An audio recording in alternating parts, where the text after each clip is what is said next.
Why not kill them before they can reproduce and corrupt mankind? You wait till all these people are born, created supposedly by you, by God. Wait for them to become evil, which you knew that would happen because of the actions of Adam and Eve, and then you wipe them all out. Babies and all, everybody dead. When you could have, if you knew everything, you could have wiped out Adam and Eve and started over. Doesn't make sense.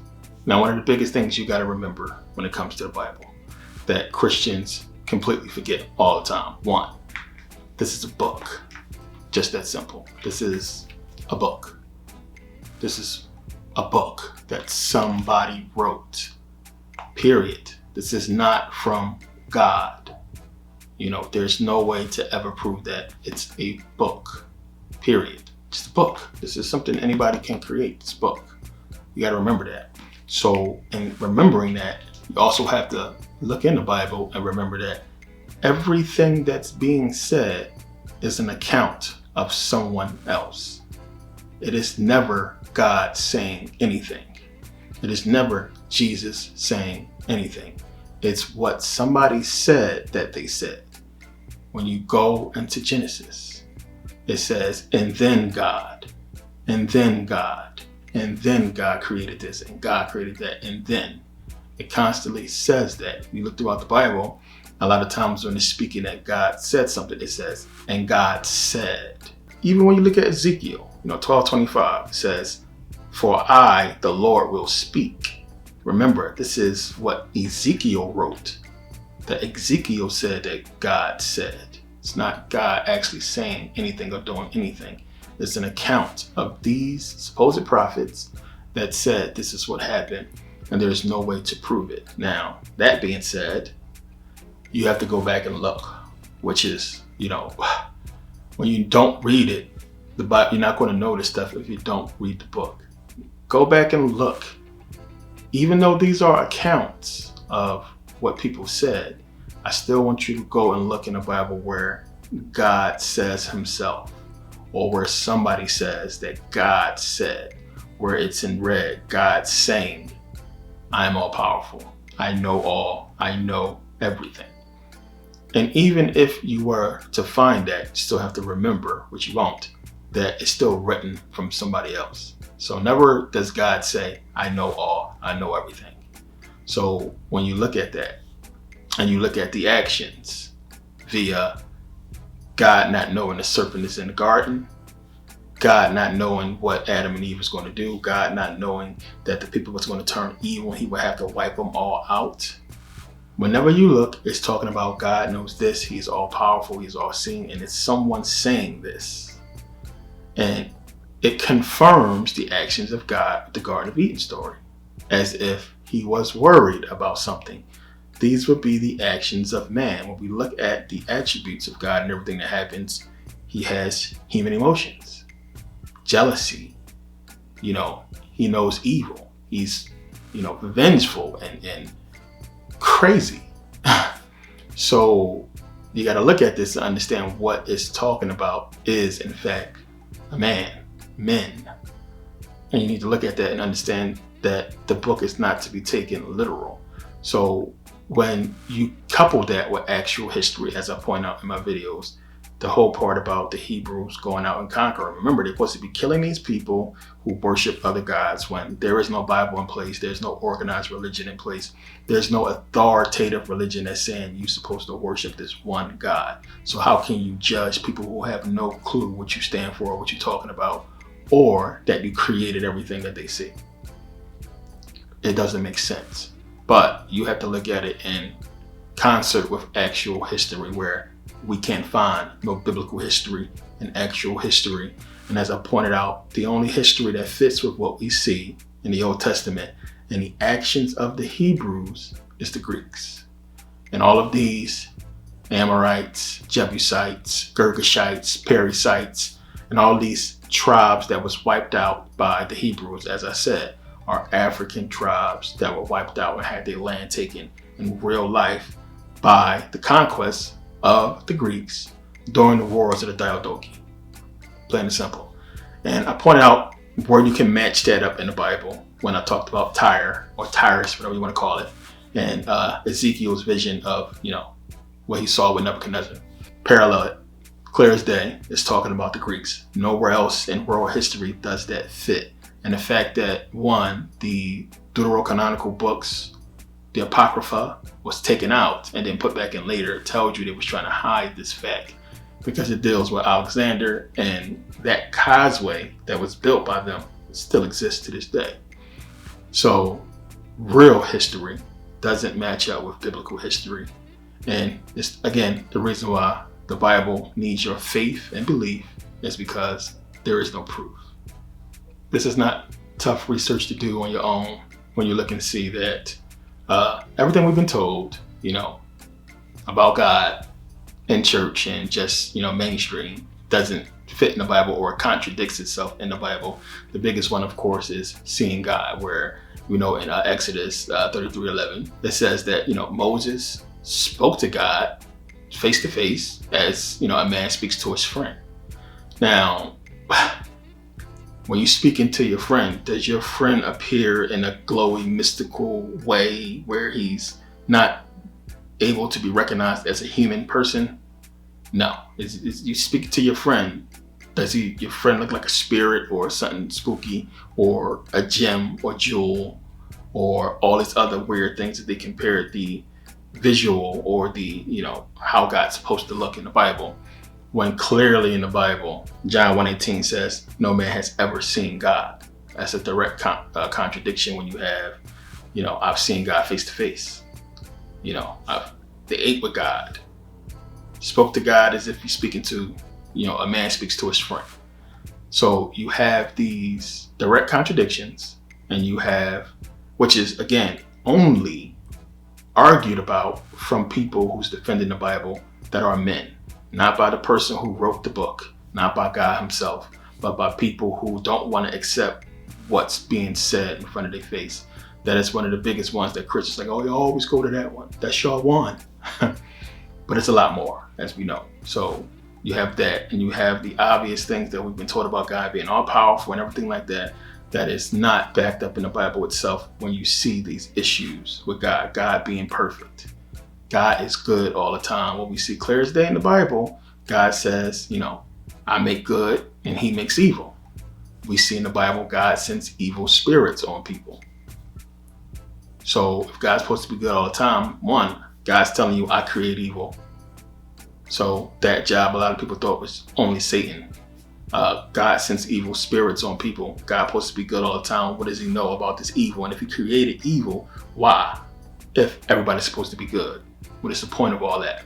When you killing people and condemning people for evil stuff, when you yourself created the evil that you condemning them of doing. God or Jesus never says they love you in the Bible. Jesus never says to the people standing around, I love you all, I love you, or speaking to the reader, because this is an account of a person that wrote something that they supposedly had seen, that we know when we go back and look at these manuscripts that's supposed to make up these accounts, which makes up our books of the Bible, they're all flawed. They all have errors and mistakes. And we know during the life of Jesus, nobody who really existed around that time that was Greek scholars, that were historians, never talked about the man who wrote about him.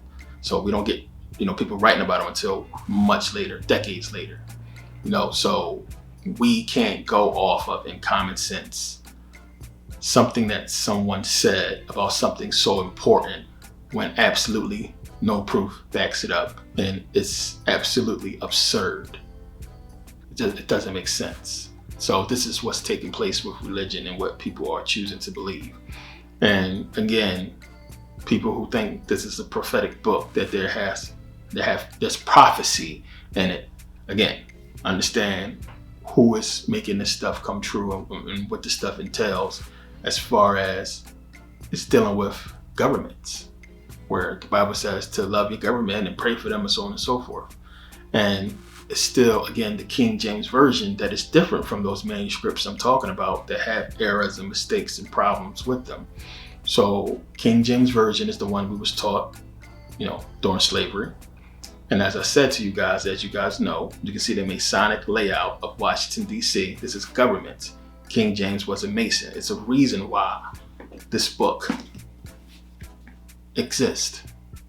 This is a Bible. These people are supposed to be evil. And no, I'm not a Mason for people that's going to say, you're a Mason. No, but I got this from one. This is a Bible. And in the Masonic Lodge, every one of them, you're going to find a Bible, a Quran, a Torah. And why do they have these books? Again, because they study them all. These are where you hide the secrets that you want your, people to understand. You hide them in plain sight. So the fact that we have that, King James, being a Mason, the person who he got to help him edit the Bible, Sir Francis Bacon, who is considered one of the fathers of Freemasonry. You have the Scottish Rite Masonic Lodge right there at the top of the capstone for the layout of Washington, D.C.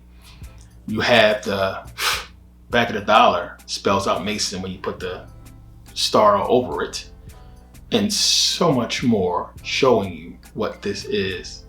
In God we trust, alluding to the Bible God and alluding to, them. And everything that we can see with this Bible and how it relates to government and how governments have been in control, which we can see today more than ever. They are running things and are in control and have been in control of these so-called prophecies coming true. So again, with Isaiah, I think it's 17:1, with Damascus and Syria falling, that's Obama. That's government actions. We're talking about things that take place outside of the Bible, stuff that's inside we can't confirm.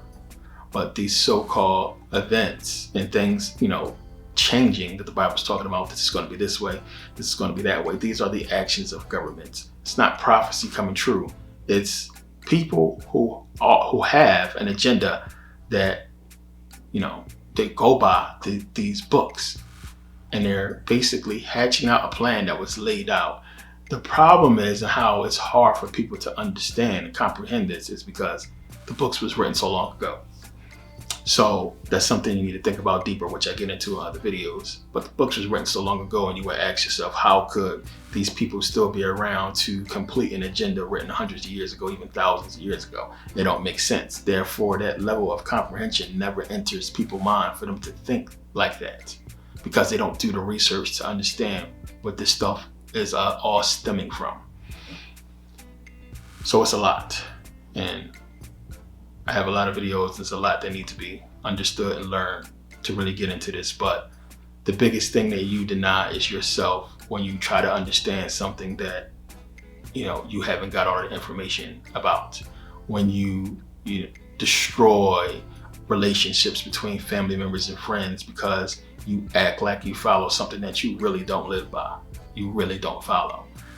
Christians, just being really hypocritical about something that they know nothing about, and judging people on something that they can't even comprehend because they have been taught to do so is what we're going through. And I get a lot of questions from people who are having these problems and issues with family members and loved ones. And then people get on me, on my Instagram. I do like to mess around and put up funny memes and just joke about biblical stuff. And I understand how serious it is because I used to be Christian, but it's to really spark people's mind and get them to think.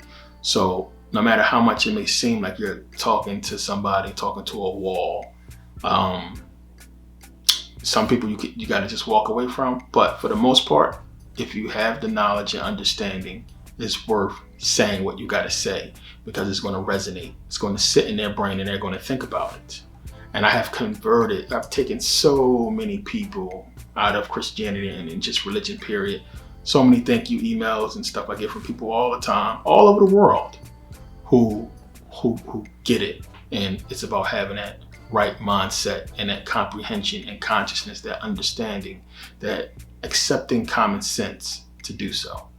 And not everybody's willing to do that, and not everybody is willing to accept it. So you got to accept that and move on. But I want to thank you guys for taking the time to watch. I'm going to try to put out more videos on this every Sunday, and do a lot more, bring a lot more to this channel as far as biblical stuff.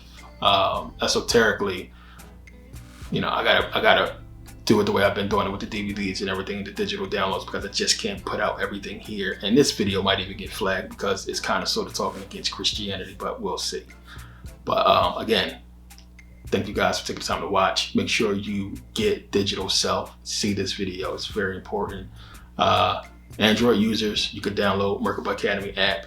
iOS, iPhone guys, it's coming soon. And the updates are coming soon. Books coming soon, a lot of stuff coming. But thank you guys for supporting as always, and see you next video.